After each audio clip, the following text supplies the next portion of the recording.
Mislim, da sem ravno kar povozil telefon.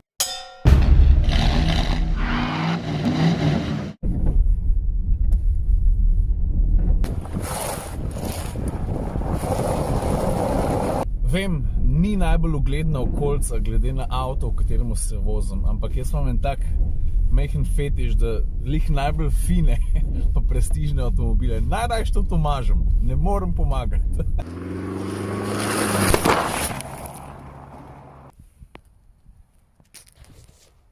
Fuck, ej.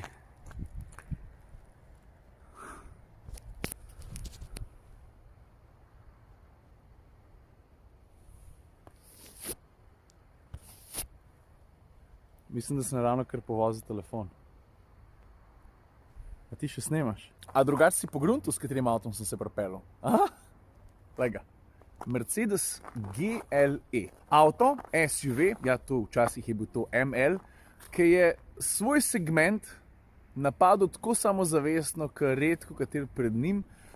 Ob tem upoštevam tudi to, da je tudi BMW X5 še vedno frišen, praktično nov. Ok, zdaj pa pojmo tako, kot ponovadi, počas pa po vrst. Ampak še preden se pa zares posvetim avtu, ravno ker sem tukaj, stari, to je Miklavž, drugače ne znam razložiti.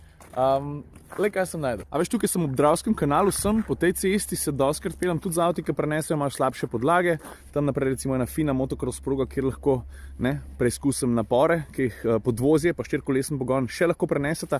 Predvsem pa, prosim lepo, poglej, kaj sem najdel tukaj. Pa kdo bi tako tablo kamorkoli dal?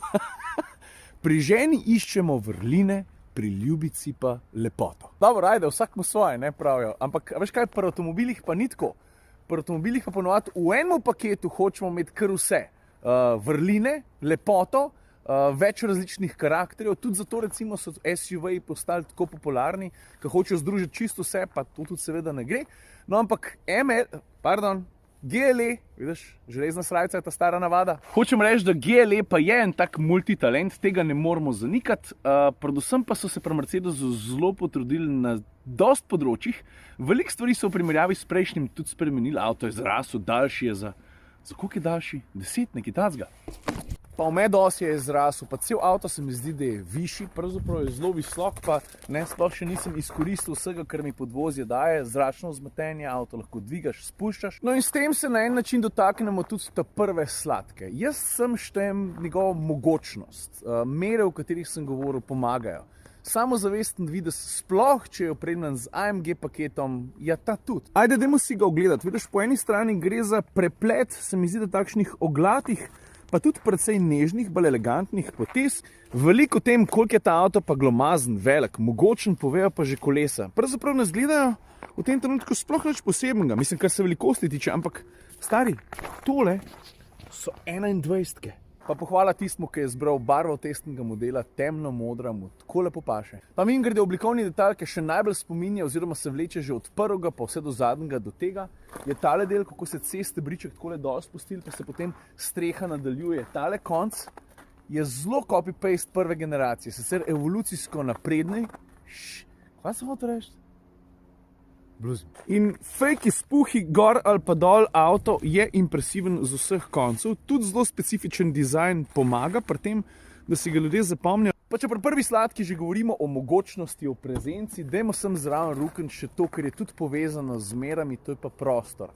620 litrov prtljažnika, to je, če se ne motim, drugače celo malo manj kot pri prejšnji generaciji, ampak v vsakem primeru je to velik kufer, in podobno prostorna je tudi kabina. Ok, pojmo zdaj na drugo sladko.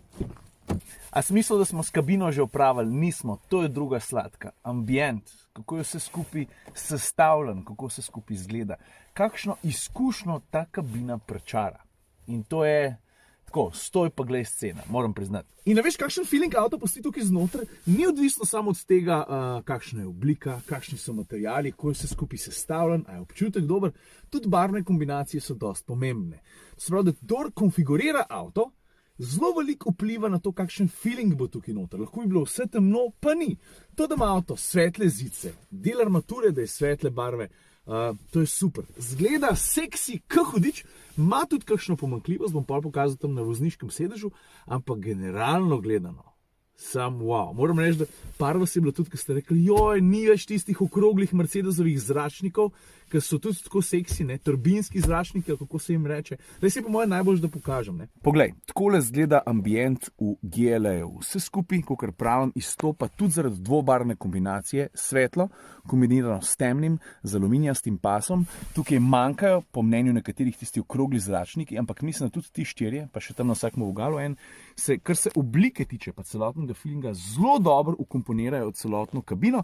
Drugače pa arhitekturno, malo drugače kot pri drugih, seveda, tukaj izvzemam klasično postavitev digitalne instrumentne plošče in grede tale zaslon je občutljiv tudi na dotik, ampak če kot voznik nočeš oči preveč imeti usmerjene semle, valjda tvoje zapestje počiva točno tukaj in potem lahko, brez da bi preveč jemal pogled s ceste, rihtaš se skupaj s prsti na tele površini, ki je občutljiva na dotik. Vidiš, tukaj zraven imaš tudi kupenih drugih stikal, s katerimi rihtaš navigacija, radija, zbiraš stvari, ki so ti pomembne v določenem trenutku. Dynamic, vidiš tukaj napis, tukaj prilagajaš način vožnje, pa en tak fin valček je še tukaj se v bistvu prilagaja višina podvozja. Pa ko pride do prepoznavnosti ta novega GLA, veliko vlogo, vsaj takole na hitro pa na videz, igrata tele dva grebena na sovoznikovi pa na voznikovi strani. Pravzaprav je to ročka za prijetse, mogoče tudi takrat, ko gre malo bolj navkreber ali pa navzdol. Vizualno je pa to zelo velika popestritev te kabine. Mal zaradi aluminija, mal pa tudi zato, ker vidiš ambientalna osvetlitev, pravzaprav se dotika skoraj vsakega dela te kabine in prav tukaj izpade ekstra dobro, fino. V tem trenutku je zbrana vijolična barva, vseh barv je pa ne, veliko. Kvaja komu vijolična se zbral? Ja, pa sem, pa kaj, všeč mi je. Zanj sem imel pa roza, pa mi je bilo tudi ful všeč. Bela mi je tako malo dolgočasna, veš, rumena, ni glih prepričljiva. Vijolična pa roza, pa naredite to kabino tako fukiš, ne morem pomagati, da jih ne bi skozi uporabljal. A ja, pa da se razumemo, o materialih sestavljenosti ne bi izgubljal preveč besed, zato ker to, kar ti vidiš, srečaš v tej kabini, to, česar se tvoje prste blazince dotaknejo, je več ali manj vrhunsko. Mislim, nimam pripomb. Oblika dober, tukaj se lahko mimogrede zataknemo, ne? Za ene ja, za ene ne, okrogli kvadratni zračniki, ne. Zdaj v tem trenutku, ko sem se želel lotiti pa tretje sladke, sem se začel zavedati, da sem mogoče malo predvidljiv. Ampak te stvari, ki jih naštevam, res tako izstopajo, pa dvigujejo celotno GLA izkušnjo na novo raven in se mi zdi, da jih je vreden poudariti, predvsem pa pohvaliti. Ta avto se pelje odlično. Predznak ni športen, ajde pogojno, kada še v šport, pa zna hitro krokovinka. Prednosti, ki jih prenese sofisticiran podvozje, pa ne toliko štirikolesen pogon, ki je mimogrede tudi zelo zmogljiv, pa zna kakšen trik, pridemo do tega pri peti sladki. Bolj to, koliko je zračno vzmetenje učinkovito, ko ti peleš čez neravnine. Govorim o ležečih policajih, govorim o generalnem udobju, ki ga ta avto zna ponuditi in to je očitno po ta prvem metru, ki speleš. Tako da tukaj kapo dol. Mogoče pričakovano, ampak za poudariti pa tudi za pohvaliti. Ok, četrta sladka bo mogoče malo sporna. A veš, vprašanje je bilo oziroma je še ponekod, lahko dvolitrski dizelski motor poganja avto, ki tehta, pol spotniki pa s vsemi tekočinami, več kot 2,2 tone. Dvolitrski motor ima 180 kW pa 500 Nm navora. Zdaj pa tako, odgovor na hitrico pa na prvo žogo je da. Pravzaprav na en način z lahkoto. Navora je dosti, pospešek do 100, več kot zadošča. Ne gre pa brez manjših zatikanj. A veš, največji navor 500 Nm ga on lahko sprosti med, ne vem, 1600-700 pa med 2400. In potem, ko pa ti želiš od avta še malo več, mogoče tukaj govorim predvsem o pospeševanju pri višjih hitrostih, ko pridemo na avtocesto, ja, tam se pa malo pozna, da pod pokrov motorja ni 3-litrski dizelski 6-valjnik, ampak pač 4-valjnik. Pa da se razumemo, to ne smatram kot veliko pomanjkljivost. V veliki večini primerov, pravzaprav v izdatno veliki večini primerov, sem bil jaz s tem motorjem več kot zadovoljen. V tem trenutku se pa spomnim, da niti enkrat nisem pogledal na porabo. Pardon. Ok, zdaj pa vsi vemo, kaj je na vrst.